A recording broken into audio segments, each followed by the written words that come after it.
তো আমি এখন চলেছি একটি দুঃসাহসী অভিযানে। এবার তোমরা বলবে দুঃসাহসী অভিযানটা কীরকম। তো আমি বলতে চাই যে আমি চলেছি নেপালের একটি বিশাল উঁচু একটি শিব মূর্তিতে। সেই শিব মূর্তিটি নেপালের একটি ছোট পাহাড়ের কোলে অবস্থিত। কিন্তু যখন নেপালে প্রচুর পরিমাণে বৃষ্টি হয়েছিল গত বছর, তো তখন এই মন্দিরটি যাওয়ার যে রাস্তাটি রয়েছে, এই ঢালাই রাস্তাটা দেখতেই পাচ্ছ যে আমি ঢালাই রাস্তা দিয়ে চলেছি। এই ঢালাই রাস্তার অর্ধেকটি সম্পূর্ণ ল্যান্ডস্লাইডে পুরো ধসে গিয়েছে, ঠিক আছে। তো আমি সেখানে যাওয়ার চেষ্টা করছি যে সেখানে আমি যেতে পারবো না সেখানে রাস্তা কীরকম, সেখানে রাস্তা আছে না নেই। নেপালের এই গ্রামের পরিবেশটি খুবই সুন্দর। আর এই যে নেপালে পুরনো বাড়িটা দেখতে পাচ্ছ, এটি নেপালে পুরনো ঐতিহ্যকে ধরে রেখেছে।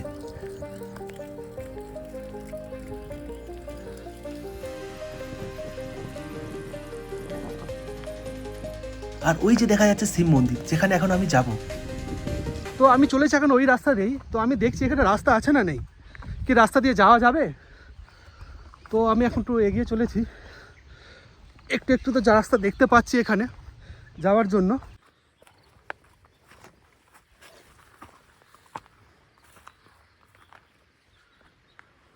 তো এখানে যে রাস্তাটা রয়েছে আমার মন বলছে এইটাই হয়তো শিব মন্দিরের দিকে যাবে। আর এদিকে একটি রাস্তা রয়েছে দেখতে পাচ্ছ, আর এইদিকে একটি রাস্তা রয়েছে।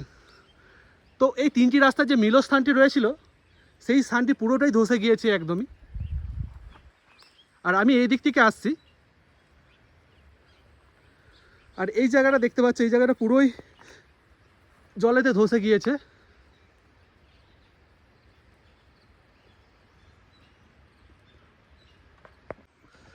তো বন্ধুরা দেখতে পাচ্ছ তোমরা, তো আমি তিনটা যে রাস্তা রয়েছে তার কেন্দ্রবিন্দুতে আমি রয়েছি এখন। এদিক একটি রাস্তা রয়েছে, ওদিক একটি রাস্তা রয়েছে, ওদিকে একটি রাস্তা রয়েছে। অ্যাকচুয়ালি তিনটি রাস্তা নয়, চারটি রাস্তার মোড় এটি হবে। তো এই যে পুরো এরিয়াটা দেখতে পাচ্ছ, এই যে পুরো এরিয়াটা দেখতে পাচ্ছ, এটি একটি চারটি রাস্তার মোড়।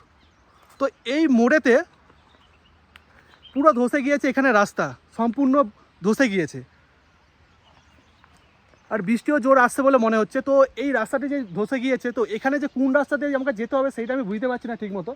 তো আমার যে সামনে যে রাস্তাটা রয়েছে, তো আমি সামনের রাস্তা দিয়ে ওঠার চেষ্টা করি, দেখি এই রাস্তাটা কোন দিকে যাচ্ছে। পাহাড়ের উপরে দেখতে পাচ্ছ খুব জোর বৃষ্টি হচ্ছে, যে এখানে বৃষ্টি চলে আসবে মনে হচ্ছে, বৃষ্টি হবে বলে মনে হচ্ছে আমাকেও।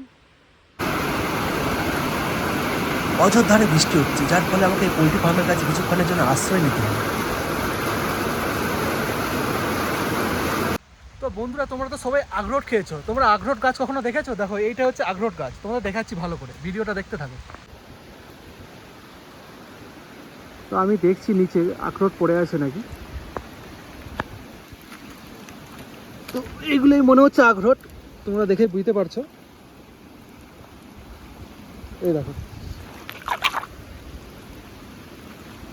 দেখতেই পাচ্ছ এখানে পড়ে আছে, এখানেও পড়ে আছে,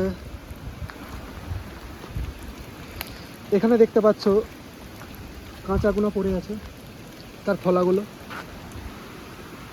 এখানে দেখতে পাচ্ছ দুটো রয়েছে, দেখো।